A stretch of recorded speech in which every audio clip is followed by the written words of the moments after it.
Olá, se você está aqui é porque provavelmente você está participando do Rota 66 e hoje é dia da gente estudar mais um dos livros da Bíblia.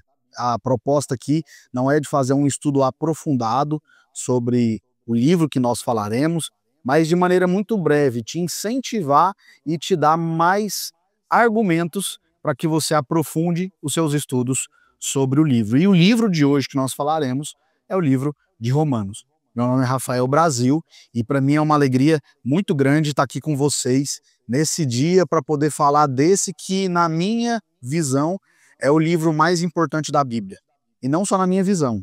Muitos estudiosos, muitos teólogos falam que o livro de Romanos é o livro mais importante da Bíblia. Porque o apóstolo Paulo, e nós vamos aprofundar nesse tema e falar mais sobre isso aqui, mas o apóstolo Paulo ele é capaz de, nesse livro, nessa carta aos Romanos, resumir basicamente todo o fundamento da fé cristã e toda a Bíblia, toda a fundamentação básica do que nós temos na nossa Bíblia. E esse livro ele é tão interessante porque ele impacta diretamente do que nós temos na compreensão do cristianismo dos dias atuais. É um livro que serviu como inspiração para muitas pessoas importantes. Você quer ver só um exemplo? Você já deve ter ouvido falar de Santo Agostinho, né? Santo Agostinho, ele é tido como um santo, né, na Igreja Católica, mas o Aurélio Agostinho de Hipona, ele que foi um filósofo e um teólogo, ele foi alguém que durante a sua vida, ele viveu uma vida muito devassa, muito promíscua, era alguém que não vivia uma vida em santidade. E um belo dia, Agostinho ouviu uma voz dizendo a ele para que ele lesse a Bíblia. E ele ouvindo aquela voz para que ele pudesse tomar a Bíblia e ler. Toma e lê, toma e lê, toma e lê. Então ele abriu a Bíblia. E ele abriu a Bíblia justamente no livro de Romanos. E lendo o livro de Romanos, ele estava lendo uma passagem que dizia a importância de não ser levado à bebida, né, à carne, quando Paulo fala sobre a carnalidade. E aquilo o tocou profundamente, e aquilo então fez parte de um novo momento de iluminação espiritual de Santo Agostinho. E ele se aprofundou então no estudo teológico de Romanos, e esses estudos teológicos serviram como inspiração para outras pessoas. Você já deve ter ouvido falar de Martinho Lutero e João Calvino também. Então, olha só, através de Romanos, Santo Agostinho foi influenciado e ele foi então convencido a se converter ao cristianismo. Com base nisso, ele aprofundando os seus estudos, os seus ensinamentos, nós temos então o impacto de reformadores como Lutero e Calvino. Martinho Lutero, ele era um monge agostiniano e ele encontrou então em Romanos uma passagem que mudou a história da humanidade.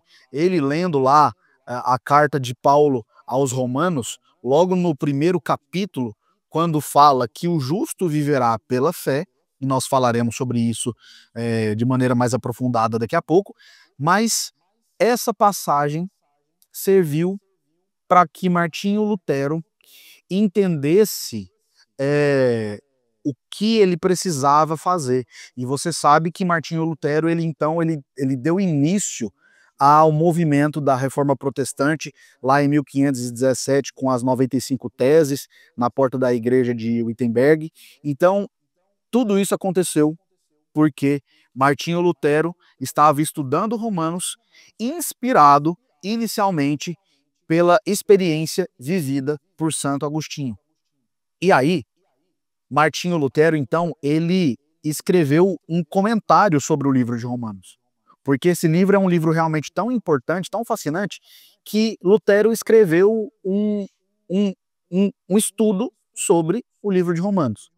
E um belo dia, uma pessoa que você também já deve ter ouvido falar no século XVIII, chamado John Wesley, ele experimentou uma profunda experiência redundante, né? Mas ele experimentou, então, uma renovação espiritual muito grande. Ele que já era de um lar cristão, anglicano, ele já tinha uma base cristã, mas lendo os comentários de Lutero sobre o livro de Romanos, ele, então, deu início a um momento que desencadeou o reavivamento inglês, e esse avivamento ele foi importante para o que nós vivemos hoje, inclusive como igreja metodista.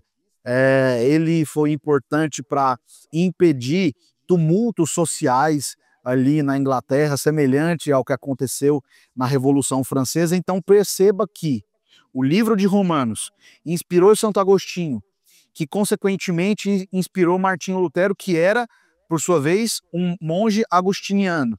E os comentários de Martinho Lutero acabaram inspirando também John Wesley. É por isso que a gente fala que Romanos ele é o livro mais importante da Bíblia e ele é um livro completo, né? Mas quem escreveu esse livro, qual foi o contexto onde ele foi escrito, como é que isso aqui chegou até nós? O livro de Romanos, ele foi escrito pelo apóstolo Paulo. Na Bíblia nós temos aqui várias epístolas, né? Inclusive a minha Bíblia, que tem alguns comentários, ela diz que dos 27 livros do Novo Testamento, 21 são cartas escritas ou a igrejas individuais, como por exemplo Filipenses, Colossenses, ou a grupo de pessoas, como Gálatas, 1 Pedro, ou a algumas pessoas específicas. Então, era muito comum, e o maior escritor das cartas foi o apóstolo Paulo, direcionar algumas cartas a algumas comunidades, a algumas igrejas. E a gente tem exemplos, né, de Filipenses, por exemplo, que é uma carta, ou Coríntios, que é uma carta dirigida àquela comunidade de Coríntios. É como se o apóstolo Paulo escrevesse uma carta dirigida hoje para a Igreja Metodista Central, onde nós estamos aqui, a nossa comunidade. Então ele fazia isso. Só que a carta que Paulo escreveu aos Romanos, ela foi uma carta diferente, e é por isso que ela é tão importante. É uma carta mais extensa que a maioria das outras cartas, é uma carta que ela é extremamente completa, e ela não ataca problemas de uma comunidade específica. Mas quem que foi Paulo, né? Paulo, ele era alguém que antes se chamava Saulo de Tarso, então ele passou a ser chamado de Paulo. Ele veio de uma igreja de tradição farisaica, tá? E ele era um perseguidor, veja que interessante, ele perseguia os cristãos até ele então ser convertido. Paulo, ele foi convertido, e se você quiser estudar sobre a história de conversão de Paulo, tá lá em Atos 9, diz a conversão de Saulo, né? Paulo, ele estava caminhando pela estrada indo para Damasco, e ele acaba então encontrando com Jesus, o que a gente chama de teofania, é uma aparição divina. Ele teve uma experiência com Jesus, e aqui em Atos 9 fala que ao aproximar-se de Damasco, subitamente uma luz do céu brilhou ao seu redor, e caindo por terra, ouviu uma voz que lhe dizia: Saulo, Saulo, por que me persegues? Quem és tu, Senhor? E a resposta foi: eu sou Jesus, a quem tu persegues. E aí esse episódio aqui é o episódio onde Paulo cai do cavalo, e esse trecho bíblico diz que por conta daquele clarão, né, daquele brilho, ele ficou cego por alguns dias. Inclusive, mais à frente, quando nós vemos lá em 2 Coríntios 12:7, Paulo falar que ele tinha um espinho na carne, isso não é comprovado, mas parte de uma linha teológica defende que o espinho na carne que Paulo tinha era uma baixa visão, uma cegueira causada por essa experiência de ter encontrado com Jesus face a face. Então ele teve uma experiência onde ele encontra Jesus, tem a sua vida transformada, então ele passa a se tornar um apóstolo de Cristo, e passa a escrever então essas cartas. E ele passa a ser então um dos mais influentes apóstolos de toda a história do cristianismo, E é interessante que ele começa a carta de Romanos e pensa comigo, né? Eu sou carnal e eu não sou como Paulo. Se eu tivesse uma experiência onde eu encontrasse com Jesus face a face, eu acho que eu ia me achar demais, sabe? Eu ia pensar que eu era o cara.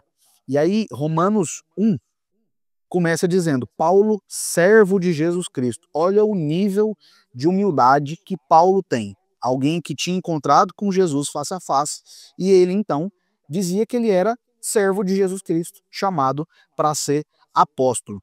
Uma outra curiosidade das cartas de Paulo, a gente tem no Novo Testamento, por exemplo, os livros, né, de Mateus, Marcos, Lucas, João, são livros que nós podemos discutir quem foi que escreveu, porque não há naquele livro uma comprovação de que realmente Mateus tenha escrito o livro de Mateus. Agora, nas cartas paulinas, nas cartas que Paulo escreveu, e uma carta ela segue uma estrutura padrão de saudação, desenvolvimento, conclusão. Então, as cartas de Paulo elas seguem essa estrutura. E as cartas de Paulo elas começam com uma saudação, um prefácio. E Romanos começa: Paulo, servo de Jesus Cristo, chamado para ser apóstolo, separado para o evangelho. Então a gente não pode nem ter qualquer tipo de dúvida acerca da autoria dessa carta de Romanos, porque a primeira palavra já descreve quem foi que escreveu essa carta. E é muito claro que essa carta tenha sido escrita realmente por Paulo, tá? E Paulo, ela escrevendo essa carta aos Romanos, nós temos que esse livro, ele é mais do que uma carta. Como eu disse agora há pouco, as cartas que nós temos aqui, elas são direcionadas a comunidades. Essa carta foi direcionada para a comunidade de Roma, mas com uma particularidade de que ela não atacou problemas específicos daquele povo, até porque Paulo ainda não tinha visitado aquela comunidade para poder ter tanta intimidade com eles. Só que ela é tido como um tratado. Essa carta de Romanos é um tratado teológico do Novo Testamento porque ela é extremamente profunda, extremamente abrangente. E aqui nessa carta nós temos uma apresentação sistemática e muito detalhada de todo o Evangelho. Aborda temas como justiça de Deus, salvação pela fé, santificação, base teológica que fundamenta toda a reforma protestante para dizer da justificação pela fé, e ela continua sendo, nos dias atuais, um pilar teológico, porque ela ainda nos oferece orientações para a vida prática cristã que são relevantes até os dias atuais. E ela é chamada como um tratado justamente por isso. Ela aborda fé cristã, aborda condição pecaminosa da humanidade, graça de Deus, justificação, soberania de Deus, eleição, santificação. Então, esse livro é um livro muito completo. É um livro que ele consegue resumir toda a Escritura Sagrada. Veja só, o que esse livro aborda, tá? Defesa da fé cristã no livro de Romanos. Nós temos aqui, então, justificação pela fé, que diz que a salvação ela é um dom gratuito de Deus, baseada na fé em Jesus e não nas obras. Nós temos em Romanos 1, 16 e 17, por exemplo, dizendo: pois não me envergonho do evangelho, porque é o poder de Deus para a salvação de todo aquele que crê, primeiro do judeu e também do grego, porque nele se descobre a justiça de Deus de fé em fé, como está escrito: o justo viverá pela fé. Como eu disse para vocês, esse versículo ele serviu de inspiração para a reforma protestante. E eu quero, já que isso aqui se propõe a ser uma aula, não uma aula aprofundada, mas uma apresentação, eu quero deixar para você uma dica de um material de apoio muito importante para o estudo das cartas de Paulo, que é esse box aqui, chama Paulo para Todos, de um ex-bispo anglicano chamado N.T. Wright, e ele escreve, então, de maneira muito clara, de uma maneira muito didática, sobre todas as cartas. E sobre esse versículo, ele fala algo muito interessante. Romanos 1, 16, 17 fala sobre isso: o justo viverá pela fé. e ele diz assim, N.T. Wright diz assim: o versículo 17 contém, enquanto prosseguimos com a perspectiva explodida dessa passagem, a ideia mais explosiva de todas. Os profetas e os salmos sempre falaram da justiça de Deus. Deus é o criador do mundo e anseia por endireitar o mundo, como costumamos dizer, em ordem. Suas palavras para justiça e outras similares, como justificar, e a palavra para certo e outras como justo, retidão e assim por diante, procedem da mesma raiz. Infelizmente, assim como crer e fé, não há uma forma fácil de expressar isso na tradução. Parte da arte de ler Romanos reside em aprendermos a manter as demais palavras juntas na mente quando deparamos com uma das palavras desse grupo. Na realidade, a justiça de Deus é, no fundo, um conceito de fácil assimilação. Se Deus criou o mundo e ainda o governa, então por que acontecem coisas ruins? Será que Deus fará algo a esse respeito? A resposta bíblica é sim. Claro que Deus fará o que se requer para colocar tudo em ordem, ou seja, endireitar tudo. Mas é aqui que a situação se complica. E aqui eu poderia continuar lendo o que N.T. Wright diz apenas sobre esse versículo 17 de Romanos, capítulo 1. Mas eu estou dizendo isso para mostrar para você e indicar esse livro para você, essa obra de N.T. Wright, porque ela explora todas as cartas do apóstolo Paulo. N.T. Wright tem outros livros, ele tem um livro para cada livro do Novo Testamento, então ele explora muitos livros da Bíblia, mas de forma muito didática ele nos ensina mais sobre essas cartas que nós estamos estudando. Mas tudo isso para dizer, um dos pilares de Romanos é justificação pela fé. Romanos 3, 21 a 26, e eu não vou ler o texto inteiro, mas fala: porque todos pecaram e destituídos estão da glória de Deus, sendo justificado gratuitamente pela sua graça, pela redenção que há em Cristo Jesus, ao qual Deus propôs para propiciação pela fé no seu sangue. Então fica muito claro que Paulo aqui em Romanos, ele está contando o plano de Deus para a humanidade e como que isso se aplica. Quer ver outro exemplo disso? Em Romanos nós temos também, como exemplo da defesa da fé cristã, a expiação vicária. O que é expiação vicária? É dizer que Jesus morreu no lugar dos homens como um sacrifício que substitui e remove a ira de Deus. Romanos 3, 24 e 25 diz: sendo justificados gratuitamente pela sua graça, pela redenção que há em Cristo Jesus, ao qual Deus propôs para propiciação pela fé no seu sangue, para demonstrar a sua justiça pela remissão dos pecados dantes cometidos sob a paciência de Deus. Expiação vicária é mostrar que Jesus morreu para nos salvar, a mim e a você, de todos os nossos pecados, substituindo aquele sacrifício que deveria ser praticado. Um outro exemplo de defesa da fé que nós vemos aqui em Romanos: condição humana e graça. Todos pecaram e carecem da glória de Deus. Essa é uma premissa básica para a nossa caminhada cristã. Entender que todo mundo pecou e que todo mundo precisa da glória e da graça divina. Se nós precisamos, porque nós pecamos, nós carecemos dessa graça, nós falamos então da justificação gratuita pela graça. Romanos 3, 23 fala isso, porque todos pecaram e destituídos estão da glória de Deus.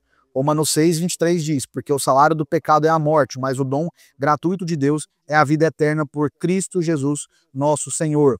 E aqui nós podemos falar de muitos outros exemplos que eu não vou me deter a analisar, porque nós não temos tempo, mas aqui nós temos o papel de Israel nos capítulos 9 a 11, abordando sobre o papel de Israel nos planos de Deus. Romanos ele traz exemplos práticos da vida cristã. Capítulos 12 a 15 de Romanos falam isso, falam das implicações do evangelho na vida diária, nos incentivando, enquanto cristãos, a sermos sacrifício vivo e renovarmos a nossa mente.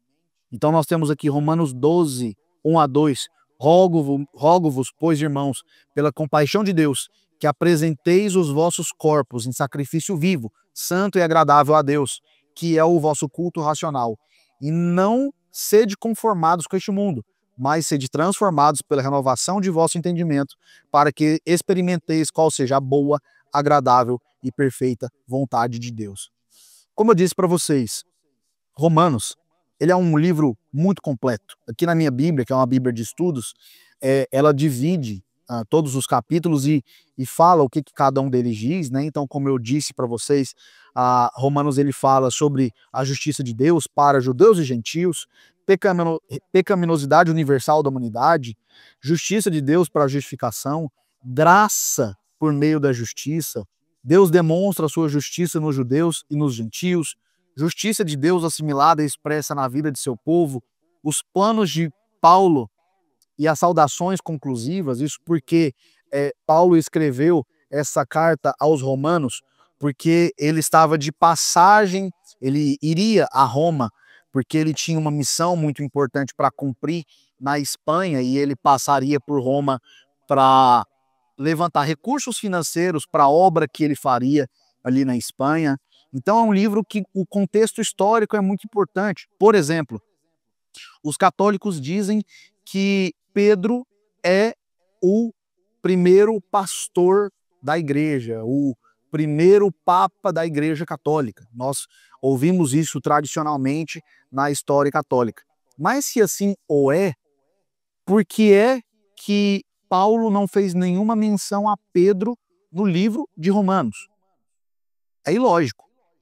Se ele é um apóstolo, Pedro foi um apóstolo, e se Pedro é tido como o papa, o primeiro papa da igreja, o primeiro pastor da igreja católica, por que é que não há nenhuma menção a isso no livro de Romanos?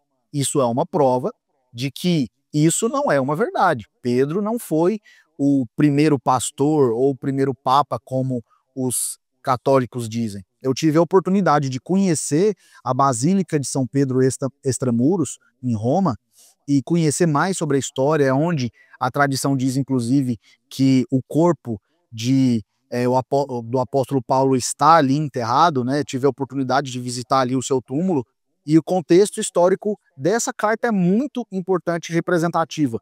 Ela não foi a primeira carta escrita por Paulo, mas sem dúvidas ela é tida como a mais importante e, na minha visão e de muitos estudiosos e teólogos, o livro mais importante da nossa Bíblia, porque ele resume toda a Bíblia e ele serve como base, como fundamentação para a nossa fé cristã.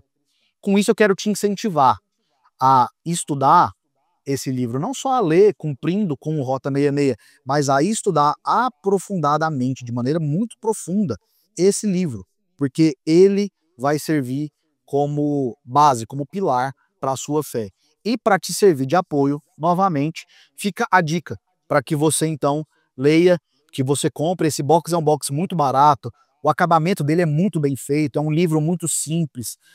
O livro de Romanos, para você ver como Romanos é complexo, né? Romanos, N.T. Wright, ele separou 2 livros para poder falar sobre o livro, sobre a carta de Paulo aos Romanos. Então fica aqui a minha dica e o meu incentivo para que você aprofunde no estudo sobre esse livro, que é tão importante para a nossa fé. A gente fica por aqui e a gente se encontra numa outra oportunidade. Um abraço.